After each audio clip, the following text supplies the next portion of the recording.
क्या आपने कभी सोचा है कि खूबसूरती के पीछे कितनी लाशें दफन हो सकती हैं?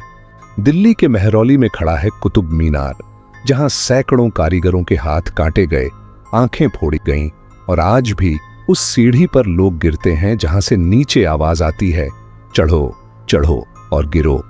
ये कहानी है ओरिजिनल हॉरर स्टोरीज की, और जो मैं बताने जा रहा हूं वो जनवरी 2024 में मेरे साथ हुआ था। एक ऐसा अनुभव जिसने मुझे मौत के इतना करीब ला दिया कि आज भी मैं ऊंची जगहों से डरता हूं। 1133 में कुतुबुद्दीन ऐबक ने इस मीनार की नींव रखी थी। उनकी मौत के बाद इल्तुतमिश ने इसे 1368 में पूरा किया। यह सिर्फ एक मीनार नहीं बल्कि विजय का प्रतीक था। 370 साढ़े 3 फीट ऊंची यह मीनार दुनिया की सबसे ऊंची ईंट की मीनार है। इसे बनाने के लिए हजारों हिंदू मंदिरों को तोड़ा गया था। उन मंदिरों के पत्थर और खंभे इस्तेमाल किए गए। आज भी मीनार के पास लौह स्तंभ पर संस्कृत में लिखा है, लेकिन मुस्लिम स्थापत्य में। दिल्ली के दिल में खड़ी यह मीनार कभी अजान के लिए बनी थी, लेकिन कौन सी कीमत चुकाई गई इसे बनाने के लिए। जब मीनार पूरी हो गई तो एक भयानक फरमान जारी हुआ। सभी कारीगरों को बुलाया गया। उन्हें बताया गया कि उन्हें इनाम मिलेगा, लेकिन जो हुआ वो इतिहास की सबसे क्रूर घटनाओं में से एक है। सभी कारीगरों के दाहिने हाथ काट दिए गए, कुछ की आंखें फोड़ दी गईं। क्यों? ताकि वे दूसरी ऐसी मीनार कभी न बना सके। सैकड़ों कारीगर वहीं खून से लथपथ पड़े रहे। उनकी चीखें मीनार की दीवारों से टकराती रहीं। कहते हैं उस दिन से मीनार की दीवारों में उन चीखें कैद हो गईं। कुछ कारीगरों ने मरते समय श्राप दिया था, जिसने हमारे हाथ लिए यह मीनार उसके वंश को कभी शांति नहीं देगी, और जो भी यहां हमारी कला की तारीफ करेगा हम उसे अपने साथ ले जाएंगे। क्या एक श्राप सचमुच सैकड़ों सालों तक जिंदा रह सकता है?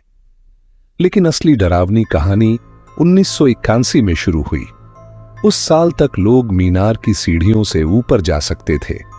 4 दिसंबर 1981 की शाम बिजली चली गई। मीनार के अंदर अंधेरा हो गया। ऊपर से लोग नीचे उतरने लगे। सीढ़ियां बहुत संकरी हैं। एक समय में सिर्फ एक व्यक्ति जा सकता है। अचानक भगदड़ मच गई। लोग एक दूसरे को धक्का देने लगे। 45 लोग, ज्यादातर बच्चे, सीढ़ियों पर कुचल गए। उनकी चीखें दूर तक सुनाई दी, लेकिन सबसे रहस्यमय बात बचे हुए लोगों ने बताया कि उन्हें लगा जैसे कोई उन्हें धक्का दे रहा था पीछे से। लेकिन जब वे देखते वहां कोई नहीं होता। उसके बाद से सरकार ने मीनार के अंदर जाना हमेशा के लिए बंद कर दिया। क्या वो सच में भगदड़ थी या कुछ और? इसके बाद से अजीब घटनाएं बढ़ गईं।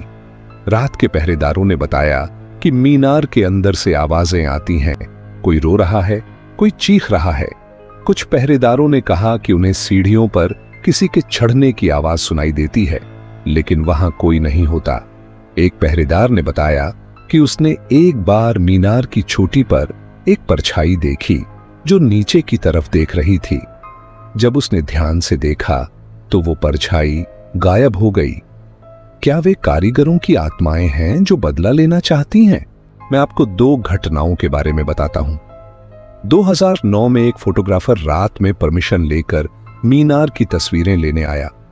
जब उसने कैमरे में तस्वीरें देखीं तो हर तस्वीर में मीनार के पीछे कुछ अजीब दिख रहा था। कुछ तस्वीरों में हाथ दिख रहे थे जो कटे हुए थे। कुछ में आंखें दिख रही थीं जो खाली थीं। वो इतना डर गया कि उसने सारी तस्वीरें डिलीट कर दी, लेकिन उसके कैमरे में एक तस्वीर बच गई जिसमें मीनार की सीढ़ियों पर दर्जनों परछाइयां दिख रही थीं। उसने वो कैमरा फेंक दिया। आज भी वो कहता है, मैंने जो देखा वो इंसान नहीं थे। क्या वे परछाइयां असली थीं? दूसरी घटना 2017 की है। एक हिस्ट्री स्टूडेंट्स का ग्रुप दिन में मीनार देखने आया। उनमें से एक लड़का मीनार के पास खड़ा होकर ऊपर देखने लगा। अचानक उसे चक्कर आने लगे। उसे लगा जैसे कोई उसे ऊपर बुला रहा है। उसने कहा, मुझे ऊपर जाना है। उसके दोस्तों ने रोकने की कोशिश की, लेकिन वो बैरिकेड तोड़कर अंदर जाने लगा। सिक्योरिटी ने उसे पकड़ लिया। जब वो होश में आया तो उसे कुछ याद नहीं था, बस एक बात कही, किसी ने मुझे बुलाया था, कहा था कि चढ़ो और कूद जाओ। क्या कोई उसे सच में बुला रहा था? अब मैं अपने अनुभव के बारे में बताता हूं। मैं शपथ लेकर कहता हूं, हर बात सच है। जनवरी 2024 में मुझे एक डॉक्यूमेंट्री के लिए मीनार के पास रात में शूटिंग की परमिशन मिली। मैं, मेरा कैमरामैन रोहित और एक हिस्टोरियन डॉक्टर खान, हम रात 10 बजे पहुंचे। मीनार रात में और भी विशाल लग रही थी। हम मीनार के चारों तरफ शूटिंग कर रहे थे। फिर डॉक्टर खान ने बताया कि मीनार के बेस में एक पुराना दरवाजा है जो अब बंद है। उन्होंने कहा कि उसके पीछे एक गुप्त कमरा है। हम तीनों वहां गए। दरवाजा सील था, लेकिन एक छोटी सी दरार थी। रोहित ने कैमरे की लाइट उस दरार में डाली। अंदर अंधेरा था। तभी हम तीनों को एक आवाज सुनाई दी, बहुत धीमी, अंदर आओ। हम घबरा गए। डॉक्टर खान ने कहा, यहां से चलते हैं। लेकिन मुझ में जिज्ञासा थी। मैंने दरार में से अपना फोन डाला और फ्लैश ऑन करके तस्वीर खींची।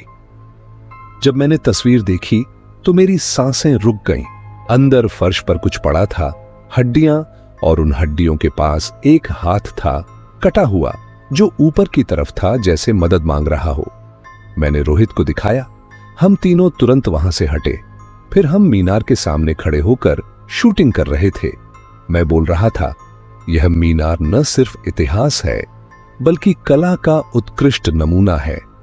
जैसे ही मैंने कला शब्द बोला, मुझे अपने कंधे पर एक हाथ महसूस हुआ। मैंने सोचा रोहित या डॉक्टर खान हैं, लेकिन जब मैंने पीछे मुड़ा, वहां कोई नहीं था। वे दोनों तो मेरे सामने खड़े थे। मेरे कंधे पर अभी भी दबाव था। मैं चीखा, कोई मेरे कंधे पर हाथ रख रहा है। रोहित दौड़कर आया। उसने मेरा कंधा देखा, वहां कुछ नहीं था। लेकिन जब उसने कैमरा प्ले किया तो हम तीनों के रोंगटे खड़े हो गए। वीडियो में साफ दिख रहा था, मेरे पीछे एक धुंधली आकृति थी और एक हाथ मेरे कंधे पर था। हम तीनों भागे वहां से। गाड़ी में बैठने के बाद मैंने अपना कंधा देखा। वहां लाल निशान थे, उंगलियों के निशान। वे निशान 10 दिन तक रहे।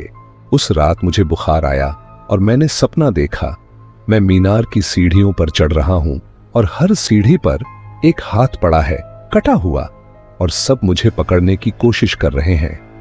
आज भी जब मैं किसी ऊंची जगह पर जाता हूं तो मुझे वो हाथ याद आता है। क्या किसी कारीगर ने मुझे छुआ था? अगर कभी आप कुतुब मीनार जाएं तो कुछ बातों का ध्यान रखें। मीनार के बारे में खूबसूरत या कला जैसे शब्द बोलते समय सावधान रहें।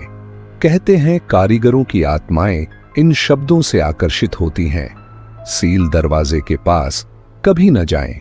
अगर आपको कोई आवाज सुनाई दे, अंदर आओ या ऊपर आओ, तो बिल्कुल मत सुने। अगर आपको लगे कि कोई आपके कंधे को छू रहा है तो घबराएं नहीं, शांति से वहां से चले जाएं। हनुमान चालीसा पढ़ते रहे, अपने साथ लोहे की चीज रखें, और सबसे जरूरी, मीनार को देखते समय ऊपर की तरफ ज्यादा देर तक मत देखें। कहते हैं अगर आपने देर तक देखा तो आपको चक्कर आने लगेगा और कोई आपको ऊपर बुलाने लगेगा। कुतुब मीनार की कहानी सिर्फ विजय की नहीं, बल्कि उन सैकड़ों कारीगरों की है जिनके हाथ काटे गए। अगर यह कहानी अच्छी लगी तो लाइक करें। यह मुझे ऐसी जगहों की सच्चाई बताने की हिम्मत देता है। शेयर करें ताकि और लोग सावधान रहें। ओरिजिनल हॉरर स्टोरीज के साथ रहने के लिए सब्सक्राइब करें, बेल आइकॉन दबाएं ताकि नया रहस्य मिस न हो। हाइप बटन दबाकर बताएं किस जगह का सच चाहिए। लेकिन कुछ सवाल अनुत्तरित हैं। वो हड्डियां जो मैंने गुप्त कमरे में देखी, वे किसकी थीं? क्या वे उन कारीगरों की हैं? और वो कटा हुआ हाथ जो ऊपर की तरफ था, वो मदद मांग रहा था या श्राप दे रहा था? मेरे कंधे पर जो हाथ रखा गया वो किसका था? वीडियो में जो धुंधली आकृति दिखी वो कौन था? और सबसे डरावनी बात, मेरे कंधे पर जो निशान थे वे 10 दिन में तो चले गए, लेकिन कभी कभी रात में मुझे वहां दर्द होता है। क्या वो हाथ अब भी मुझसे जुड़ा है? और वो सपना जिसमें सीढ़ियों पर हाथ थे, वो हर महीने एक बार आता है। क्या वे कारीगर मुझसे कुछ कहना चाहते हैं? अगली बार मैं आपको लेकर जाऊंगा चीन की महान दीवार पर। यह दीवार भले विश्व का अजूबा हो, लेकिन इसे बनाने में 10 लाख मजदूरों की मौत हुई थी। उनकी लाशें दीवार में ही दफना दी गईं। आज भी रात में वहां से चीखें आती हैं और सबसे रहस्यमय, दीवार के कुछ हिस्सों में से खून रिसता है। क्या वो मजदूरों का खून है? अगली कहानी में मिलेंगे। अपना ख्याल रखिए और याद रखिए, हर महान इमारत के नीचे लाशें दफन हैं। यह थी ओरिजिनल हॉरर स्टोरीज, और जो मैंने बताया वो सच में हुआ था।